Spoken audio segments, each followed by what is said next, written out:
Hello viewers, তোমরা সবাই কেমন আছো? আশা করছি তোমরা সবাই অনেক ভালো আছো। আজকে আমি তোমাদেরকে ষষ্ঠ শ্রেণী গণিত ও এই বইটির ১৫৯ থেকে ১৬২ নম্বর পৃষ্ঠা পর্যন্ত সুন্দর করে বুঝিয়ে সমাধান করে দেখাবো। তোমরা ভিডিওটা প্রথম থেকে শেষ মতো মন দিয়ে দেখে দেবো, ঠিক আছে?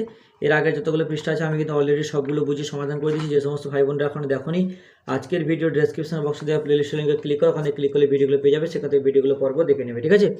ভিডিও শুরু করার আগে তোমাদের কাছে একটা ছোট্ট অনুরোধ করবো, যারা এখন আমাদের এই চ্যানেলকে সাবস্ক্রাইব করোনি তারা প্লিজ চ্যানেলকে সাবস্ক্রাইব করে দেবে, আর যারা আগে থেকে করে রেখেছে তাদেরকে আমি অসংখ্য অসংখ্য ধন্যবাদ জানাচ্ছি। দেখো এখানে এই যে ১৫৯ পৃষ্ঠা আমরা একটা নতুন জিনিস শিখবো, সেটা হচ্ছে নিয়ন্ত্রিত সংখ্যা ও সংখ্যারেখা সম্পর্কে ধারণা, যাকে এক কথা বলা হয় যে তোমার বীজগণিত, ঠিক আছে? কি বলছে, আজ আমি ও পলাশ স্কুলের দোতলার সিঁড়িতে এক মজার খেলা খেলবো। সিঁড়ির প্রতিটি ধাপ পরপর নিচু থেকে উপরের দিকে, দেখো এখানে নিচ থেকে উপরে প্লাসের দিকে যাচ্ছে, আবার কখনো মাইনাসের দিকে যাচ্ছে, ঠিক আছে? তাহলে এখানে বলছে যে উপরের দিকে ১ ২ ৩ ৪ লিখেছি, আবার দোতলা একতলা সিঁড়ি করে মাঝের জায়গায় 0 লিখলাম। এই যে দেখো এই দুটো সিঁড়ি মাঝখানে একটা 0 লিখেছে। বলছে খেলার একটা নিয়ম হলো যে আমি যেই সংখ্যায় ধাপ বলবো সেখানে পলাশকে ঘুটি ঘুরে ছুঁড়ে রাখতে হবে। যদি ঘুটি সেই ধাপে পড়ে তবে সেই ধাপে পলাশ গিয়ে দাঁড়াবে, আবার যদি ঘুটি সেই সংখ্যায় ধাপে না পড়ে তবে পলাশকে 3 ধাপ নিচে নেমে আসতে হবে। আবার পলাশও আমাকে একইভাবে নির্দেশ করবে। এখানে কেমনভাবে খেলাটা খেলবে তার একটা নির্দেশ দিয়েছে নিজেদের মধ্যে, ঠিক আছে? এখানে দেখো এইগুলোই মানে উপর নিচ হচ্ছে, এ তাকে এত ঘর নামতে বলছে, সেটা অত ঘর নামতে হচ্ছে, এগুলোই কিন্তু এখানে লেখা আছে। দেখো পরের পৃষ্ঠায় কি আছে দেখে নাও, ঠিক আছে? পরের পৃষ্ঠায় কি বলেছে তোমার, বলছে যে মাঝে মাঝে আমরা স্কুলে বন্ধুরা মিলে শনিবার ছুটির পরে খাওয়া দাওয়া করি। তাই আমরা কখনো চাঁদা তুলি, আবার কখনো বাড়ি থেকে এনে সবাই মিলে খাবার এনে সবাই ভাগ করে খাই। বলছে আজ আমরা সবাই ১০ টাকা করে চাঁদা তুললাম, ঠিক করেছি, চাঁদা তুলব বলে ঠিক করেছি। আমার বন্ধু প্রভাতের কাছে 10 টাকা নেই, তাই সে 8 টাকা দিল। তাহলে কি 8 টাকা দিল মানে কি 2 টাকা কম দিল।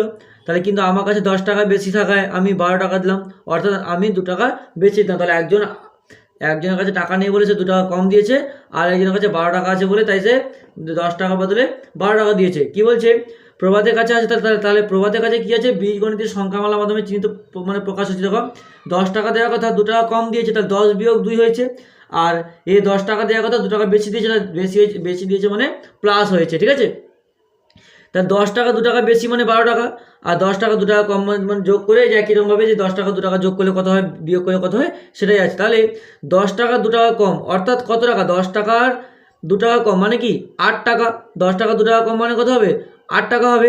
আর 10 টাকা 2 টাকা বিয়োগ করে পেলাম, তাহলে এটা বিয়োগ করে পেয়েছে। কি করে পেয়েছে, 8 টাকাটা বিয়োগ করে পেয়েছে। তাহলে বেশির বিপরীত কী হবে, কম, আর যোগের বিপরীত হবে বিয়োগ। তাহলে যোগের বিপরীত হবে বিয়োগ।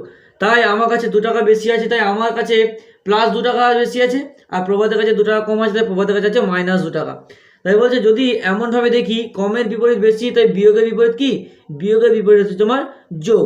তাই এখন 10 থেকে দেখো 12 প্লাস 2 হয়েছে, এদিকে 8, 10 থেকে 8 মাইনাস 2 হয়েছে, তাহলে 8 থেকে মাইনাস কম অর্থাৎ 8 থেকে 2 বেশি, ঠিক আছে? এই প্লাস মাইনাসের গল্পগুলোই এখানে জানাচ্ছে। বলছে আবার 10 টাকার x টাকা বেশি হলে কত, 10 টাকার x টাকা, x টাকা মানে কি, x মানে আমরা যে কোনো একটা সংখ্যা দিতে পারি। তা 10 টাকার x টাকা বেশি 10 প্লাস x, আর 10 টাকার x টাকা কম মানে 10 মাইনাস x, ঠিক আছে? x এর মান আমাদের যে কোনো সংখ্যা বসাতে পারি। নেক্সট 161 নম্বর পৃষ্ঠায় কি বলছে, বলছে আজ আমাদের স্কুল থেকে বেরোতে দেরি হয়ে গেছে, তাই আমাদের বাড়ি পৌঁছতে দেরি হয়ে যাবে। আমি তাড়াতাড়ি বাড়ি পৌঁছে যাবো, কারণ আমার বাড়ি থেকে স্কুল প্রায় 1 কিলোমিটার দূরে। তুষার বলল আমার বাড়ি স্কুল থেকে প্রায় 1 কিমি দূরে, তুমি কীভাবে আমাদের পাড়ায় থাকো? বলছে স্কুল আমারও তুষারের বাড়ি সোজা একই রাস্তায়, কিন্তু আমার বাড়ি স্কুল থেকে 1 কিমি ডান দিকে, আর তুষারের বাড়ি স্কুল থেকে 1 কিমি বাম দিকে। এই দেখো যে ছবি দিয়েছে, আমাদের বাড়ি একটা ডান দিকে একটা বাম দিকে। বলছে স্কুল থেকে আমাদের বাড়ি বিপরীত দিকে, এটা যোগ ও বিয়োগ চিহ্ন দিয়ে কীভাবে প্রকাশ করবে। দেখো বলছে স্কুলের ডান দিকে যদি প্লাস চিহ্ন ধরা হয়, যে ডান দিকে যদি প্লাস চিহ্ন ধরা হয়, তা ডান দিকে বিপরীত বাম দিক, তাহলে এর বিপরীত বাম দিক হবে। আবার যোগের বিপরীত চিহ্ন কি, চিহ্নের বিপরীত, আবার যোগ চিহ্নের বিপরীত কি, বিয়োগ চিহ্ন। তাই বাম দিকে আমরা বিয়োগ চিহ্নকে ব্যবহার করব, ঠিক আছে? আর বলছে কিন্তু যদি আমি ডান দিকে মাইনাস অর্থাৎ বিয়োগ চিহ্ন ধরি, তবে বাম দিকে প্লাস চিহ্ন দিতে হবে, ঠিক আছে? তা ডান দিকে সাধারণ সংখ্যা যোগ করে বাড়াতে থাকি, তাই ডান দিকে প্লাস চিহ্ন যোগ এবং বাম দিকে বিয়োগ চিহ্ন বসবে। কিন্তু অশোকের বাড়ি স্কুলের 4 কিলোমিটার ডান দিকে, আবার করিয়ে বাড়ি স্কুলের 6 কিলোমিটার বাম দিকে। দেখো এই যে স্কুল এর অশোকের বাড়ি করিমের বাড়ি, দেখো +4 কিলোমিটার, এদিকে মাইনাস, জিরো জিরোতে ধরা হয়েছে, এটা প্লাসের দিকে এই মান, মানে এই দিকের মানগুলো প্লাসের দিকে এবং ওই জিরো থেকে বাম দিকের মানগুলো মাইনাসের দিকে। ঠিক আছে, বলছে বাম দিকে সোজা একই রাস্তায় করিমে, এই একই রকমভাবে যে ছবিগুলো দেওয়া আছে। বলছে স্কুলের x মিটার ডান দিক হলে +x মিটার। স্কুলে দেখো, ধরো আমার স্কুল থেকে আমার বাড়ি অনেক কিলোমিটার দূর, কত কিলোমিটার আমি জানি না, তাহলে সেই সংখ্যাকে আমি x ধরে নিলাম, তাহলে কি +x মিটার।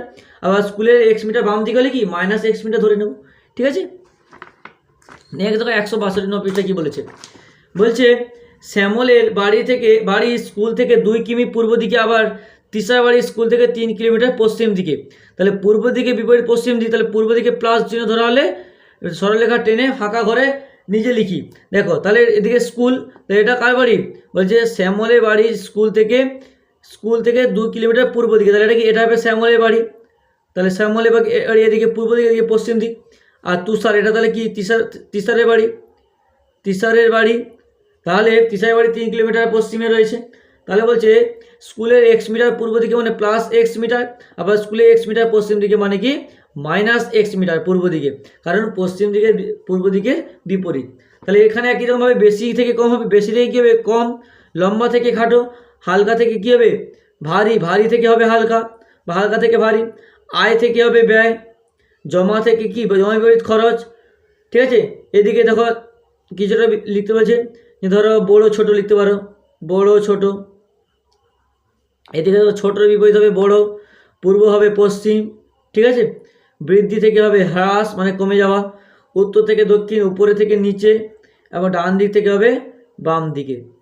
তাহলে বলছে এদের একটিকে প্লাস চিহ্ন যুক্ত ধরলে অপরটিকে মাইনাস চিহ্নিত ধরবো।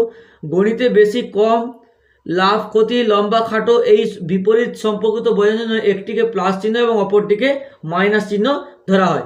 আমি দেখছি একদিকে প্লাস চিহ্নযুক্ত রাশি বসি, অন্যদিকে মাইনাস চিহ্নিত রাশি বসলাম, কিন্তু এগুলোকে কি বলবো, এগুলোকে একটা দেখা যায় +2 +3 +4, এগুলো রাশি, কারণ এগুলো কি, এগুলো হচ্ছে একক যুক্ত সংখ্যা, কিন্তু +1 +2 +3 এদের একক নেই, তাই এরা ধনাত্মক। তাই এরা কি, এরা হচ্ছে ধনাত্মক, মানে প্লাসের দিকে থাকলে হবে ধনাত্মক, এবং মাইনাস থাকলে, সংখ্যার আগে চিহ্ন মাইনাস থাকলে সেটা হবে ঋণাত্মক সংখ্যা। ঠিক আছে, তাহলে এই সংখ্যাগুলি নিয়ন্ত্রিত সংখ্যা বলা হয়। তাই নিয়ন্ত্রিত সংখ্যার মান ও দিক 2 আছে, তাহলে নিয়ন্ত্রিত সংখ্যার মান ও দিক দুটোই রয়েছে।